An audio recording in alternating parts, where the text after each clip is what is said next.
Je pense qu'il y a plusieurs risques qui peuvent arriver. Je pense qu'il y a déjà la maîtrise de la langue, qui est quand même un élément important si on veut maîtriser les enjeux. Enfin, je veux dire, je pense qu'on s'est tous retrouvés à un moment ou à un autre devant le petit explicatif du vote, et même en parlant français, on ne comprend pas toujours ce qui est bien marqué dedans. Donc imaginez si on ne maîtrise pas effectivement la langue, c'est déjà un problème.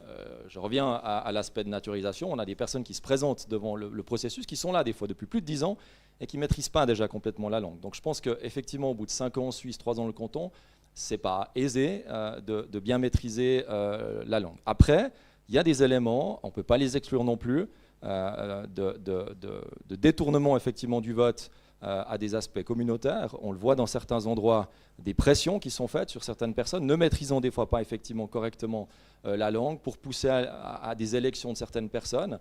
Et ça, c'est un risque qu'on ne peut pas complètement exclure. On ne sera peut-être pas d'accord effectivement sur le fond, mais on ne peut pas dire qu'il y a zéro risque. Je pense qu'effectivement, par tout ce qu'on voit dans le monde, il n'est pas impossible que ces éléments puissent provenir dans notre canton ou en Suisse. Donc ça, c'est aussi un point. Puis je voulais peut-être rebondir sur un autre élément où on nous dit « Ah, mais ces personnes-là, elles veulent pouvoir participer, c'est un moyen d'intégration ». Je l'entends, pas de souci. Regardons un petit peu les chiffres. J'ai ressorti effectivement les éléments du taux de participation.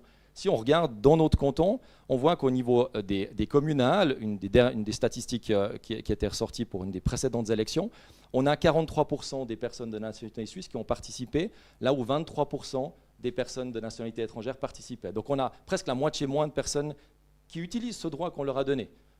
Et puis si on prend Lausanne, puisque vous preniez Lausanne comme explication, qui effectivement a un taux de personnes de nationalité étrangère plus élevé que dans le canton, les chiffres sont encore plus bas, puisqu'on est à 36% pour les Suisses et à 17% seulement des personnes de nationalité étrangère. Donc la question qui peut se poser, c'est de dire, on va demain donner des droits à ces personnes-là, est-ce qu'elles vont l'utiliser ? D'après les chiffres, en tout cas, pas vraiment. Alors après, il y a peut-être d'autres explications. Est-ce qu'il faut les accompagner ? Est-ce qu'il faut faire des bulletins explicatifs dans 12 langues ? On ne sera pas d'accord non plus là-dessus. Moi, je pense que ce n'est pas à ce niveau-là qu'il faut s'adapter. Je pense qu'il y a un minimum de choses à faire. Et ça passe effectivement par cette intégration pour avoir ce type de droit.